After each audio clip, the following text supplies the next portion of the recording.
মিতু খিদা লাগছে তোর? ফালাই দিব না, তুই খাবি? আমি খাম। এই বাগলি, এই তুই যে পাউরুটি চুরি করে খেতে চাস, এই পাউরুটি কিন্তু টাকা লাগে, এই পাউরুটির টাকাটা দিব করে তুই কো? এই যে আমার স্বামী, টাকা ও দিব। তুমি জানো আমি একটা রুটি নিয়ে খাই যে আমার বকতেছে, তুমি টাকা দিয়ে দাও তো, টাকা দিয়ে দাও। খামু, খিদা লাগছে। গোসল করার পরে খাইও। না, আগে খামু। মা, তুমি আমাদের খাবার ব্যবস্থা করো। কথাটা রাখ বাজন, পালাইস না বাজন, অমন করিস না, তুই সালমানে বিয়ে কর। ঠিক আছে মা, তুমি যা মনে করো তাই করো। তুমি ওরে বিয়ে করছো? হ, আমি ওরে বিয়ে করছি।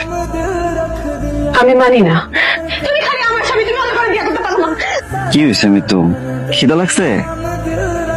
দেখো তোমাকে নাস্তা আনছি, খাইয়ে নাও। খামু না, আমার খিদা লাগে না। তাহলে কাঁদতেছো কেন?